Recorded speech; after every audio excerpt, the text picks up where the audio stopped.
जाना था जापान पहुंच गए चीन।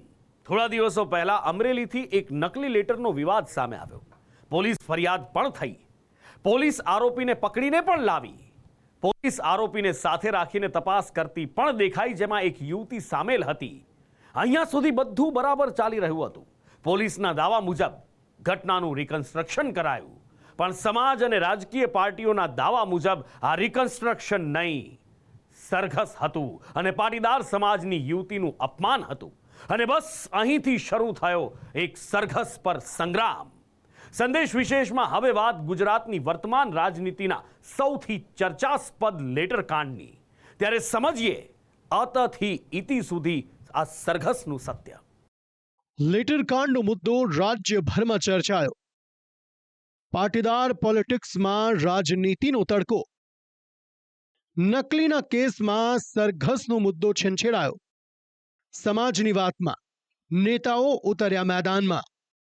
ગુજરાતની વર્તમાન રાજનીતિનું એપી સેન્ટર અત્યારે એક જિલ્લો બન્યો છે, જેનું નામ છે અમરેલી.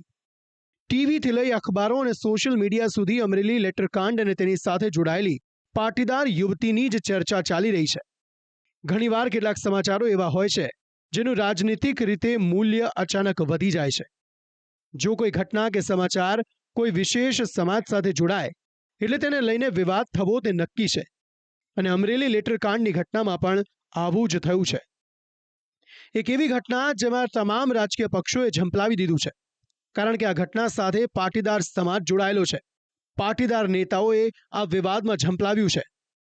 ગુજરાતની વર્તમાન રાજનીતિમાં ઊંડાણપૂર્વકનો રસ દાખવનાર અથવા કોઈ રાજકીય પાર્ટી સાથે જોડાયેલો હોય અથવા અમરેલી જિલ્લાના રહેવાસી હોય, એમાં પણ જેને જિલ્લાની રાજનીતિમાં ખબર પડતી હોય અને વધુમાં વધુ પાટીદાર નેતાઓ અથવા અગ્રણીઓ, તેમને આ લેટરકાંડ વિશે ઊંડાણપૂર્વક ખબર હશે. પરંતુ મહેસાણા કે ડાંગ અથવા અન્ય કોઈ જિલ્લાની વ્યક્તિ જ્યારે આ સમાચાર જાણતી હશે અથવા સોશિયલ મીડિયામાં લેટરકાંડ વિશે સાંભળતી હશે, ત્યારે તેના મનમાં એ સવાલ ચોક્કસથી થતો હશે કે આ લેટરકાંડ છે શું? ત્યારે સૌથી પહેલા લેટરકાંડના મૂળમાં જવું જરૂરી છે. સૌથી પહેલા સમજીએ શું છે પત્રિકા કાંડ અને કઈ રીતે આ પત્રિકા કાંડ સામે આવ્યો. કોણ કોણ આ પત્રિકા કાંડમાં સામેલ હતું? પત્રિકા કાંડથી સમગ્ર મુદ્દો કઈ રીતે ડાયવર્ટ થઈને પાટીદાર દીકરીના અપમાન સુધી પહોંચ્યો અને આ સમગ્ર વિવાદમાં ઝંપલાવનાર રાજકીય પાર્ટીઓના ઇરાદા શું છે? આ તમામ સવાલોના એક પછી એક જવાબ મેળવવા અહીં જરૂરી બની જાય છે. ત્યારે સૌથી પહેલા વિવાદના મૂળ સુધી પહોંચીએ. બાળપણમાં આપણે ઘણીવાર શાળાઓમાં એવું જોતા આવ્યા છીએ કે શાળામાંથી કોઈ વિદ્યાર્થીની ફરિયાદ આવી હોય અને તેને કીધું હોય કે તારા વાલીની સહી લેતો આવશે. ત્યારે ઘણીવાર તોફાની બાળકો પોતાના વાલીની સેમ સહી કરી દેતા હોય છે, કારણ કે તેમને ડર હોય છે કે પોતાના વાલી તરફથી તેમને ઠપકો મળશે. પરંતુ આવું તે લાંબો સમય કરી શકતા નથી. ક્યારેક તો તેની પોલ ખુલી જ જાય છે. સમજો બસ આવું અમરેલીના લેટરકાંડમાં થયું. 27 ડિસેમ્બર 2024 અમરેલી તાલુકા પંચાયતના પ્રમુખ કિશોર કાનપરિયા 27 ડિસેમ્બરે પોતાના વોટ્સએપમાં એક લેટરપેડ જોઈને ચોંકી જાય છે. આ લેટરપેડ તેમના નામનો અને લેટરપેડ પર સહી તેમની, જે જુદા જુદા વોટ્સએપ ગ્રુપમાં ફરી રહ્યો છે. આ લેટરમાં અમરેલીના ભાજપના ધારાસભ્ય કૌશિક વેકરિયા પર ગંભીર આરોપો લગાવવામાં આવ્યા હતા. ખાણ માફિયાઓ પર ધારાસભ્ય કૌશિક વેકરિયાનો હાથ હોવાના આરોપ લેટરમાં લગાવવામાં આવ્યા હતા. કિશોર કાનપરિયા આ પત્રિકાને લઈ પોલીસમાં ફરિયાદ કરે છે કે તેમના લેટરપેડનો દુરુપયોગ કરવામાં આવ્યો છે. બસ આ સાથે અમરેલી પોલીસ અજાણ્યા શખ્સો સામે ગુનો નોંધે છે. કઈ રીતે પત્રિકા કાંડ આવ્યો સામે? કોણ કોણ આ પત્રિકા કાંડમાં સામેલ હતું? કિશોર કાનપરિયાની ફરિયાદ બાદ અમરેલી પોલીસ તપાસ હાથ ધરે છે અને આ તપાસનો રેલો યુવા ભાજપના પૂર્વ તાલુકા પ્રમુખ મનીષ વઘાસિયા સુધી પહોંચે છે. ફરિયાદના બીજા દિવસે પોલીસ મનીષ વઘાસિયા સાથે જશવંતગઢ ગામના સરપંચ અશોક માંગરોળિયા, જીતુ ખાતરા અને મનીષ વઘાસિયાની ઓફિસમાં કામ કરતી એક યુવતીની ધરપકડ કરવામાં આવે છે, જેનું નામ છે પાયલ ગોટી. પત્રિકા કાંડનો મુદ્દો કઈ રીતે ડાયવર્ટ થયો? પોલીસ તમામ આરોપીઓની ધરપકડ કરે છે. તે બાદ પોલીસ કથિત રીતે મનીષ વઘાસિયા સહિતના આરોપીઓને ઓફિસ લઈ જાય છે, જ્યાં એ લેટરપેડ પણ મળી આવે છે. પોલીસના દાવા મુજબ તેમણે આ તપાસના ભાગરૂપે મનીષ વગાસિયા સહિત અન્ય આરોપીઓ અને પાયલ ગોટીને સાથે રાખ્યા હતા. પોલીસ તપાસમાં કરાયેલા દાવા મુજબ કેટલાક બનાવટી લેટરપેડને કુરિયર કરવામાં આવ્યા હતા અને પાયલ ગોટીના મોબાઈલમાંથી હિસ્ટ્રી પણ ડિલીટ કરવામાં આવી હતી.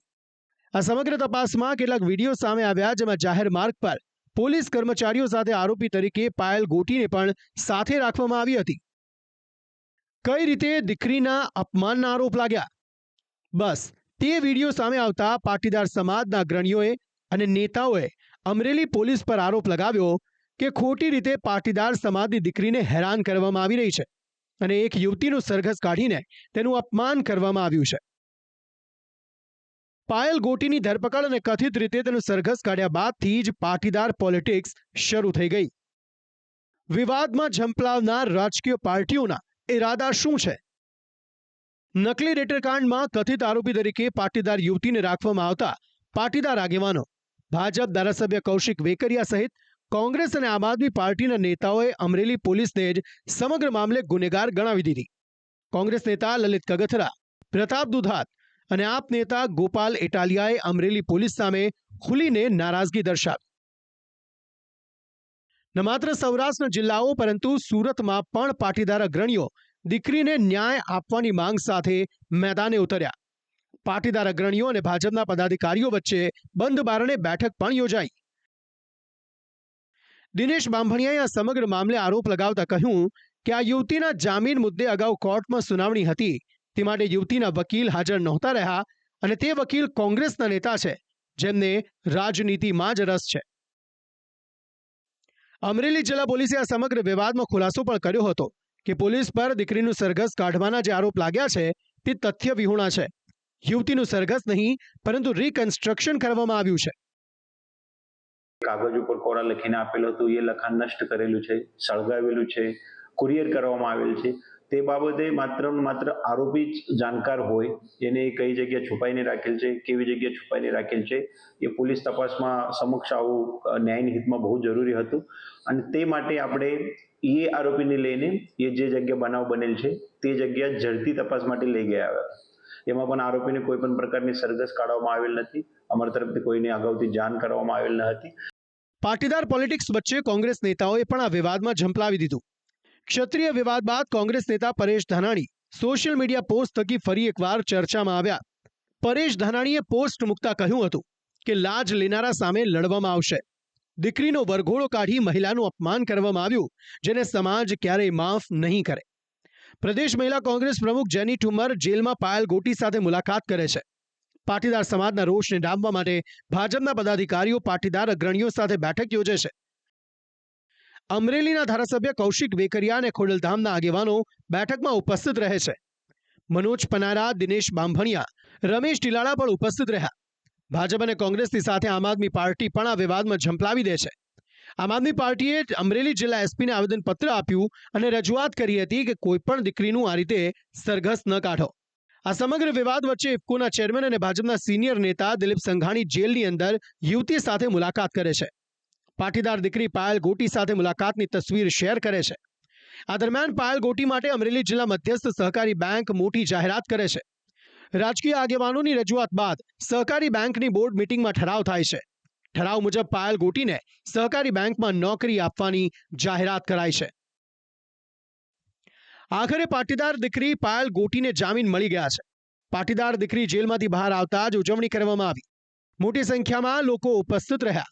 જેલમાંથી બહાર આવતા પાયલ ગોટીએ કહ્યું, સત્યમેવ જયતે.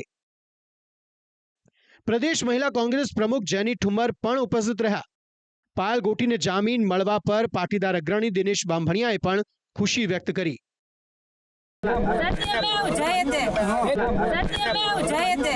ગુજરાતની પ્રજાનો હું ધન્યવાદ માનું છું, કારણ કે જે પ્રમાણે આખું એ સોશિયલ મીડિયા અને મીડિયાના માધ્યમથી યુદ્ધ ચલાવ્યું, સરકારને જે દબાણ ઊભું કર્યું, જે પ્રક્રિયાના ભાગરૂપે આજે જામીન મળવાની હતી, એ જ પ્રક્રિયાના ભાગરૂપે આજે કોર્ટમાંથી નામદાર જજે જે જામીન આપ્યા ને એના ભાગરૂપે દીકરી આજે બહાર આવી છે. દીકરીને જે અન્યાય થયો તેને લઈને આજે અમે જામીન મળ્યા અને બદલ દીકરીની લડાઈને અમે જીતમાં અનુભવીએ છીએ. ત્યારે જે ગુજરાતમાં આ બનાવ ન બને તેની તકેદારીના ભાગરૂપે દરેક સમાજ આવી કોઈ ભૂલો ના થાય એના માટે જાગૃત રહે. સામાન્ય રીતે જે ગુનાઓમાં આરોપીઓ સાથે પોલીસનું ઘર્ષણ થયું હોય અથવા કોઈ મોટા ગુના હોય તેવા કિસ્સાઓમાં ઘટનાનું રિકન્સ્ટ્રક્શન કરવામાં આવે છે, પરંતુ અમરેલી પોલીસે બનાવટી દસ્તાવેજના ગુનામાં મહિલાની ન માત્ર રાત્રે ધરપકડ કરી પરંતુ યુવતીને સાથે રાખી ઘટનાનું રિકન્સ્ટ્રક્શન કર્યું, તેને લઈને પણ સવાલ ઉઠાવવામાં આવ્યા. આમ તો પાટીદાર દીકરીને જામીન મળી ગયા છે, પરંતુ શું જામીન મળવા સાથે વાસ્તવમાં આ વિવાદનો અંત આવી ગયો છે? શું અહીં લેટરકાંડની ઘટના હવે હાંસિયામાં ધકેલાઈ જશે? આ તમામ સવાલો અહીં ઊભાને ઊભા જ છે. સ્પેશિયલ રિપોર્ટ, સંદેશ ન્યૂઝ.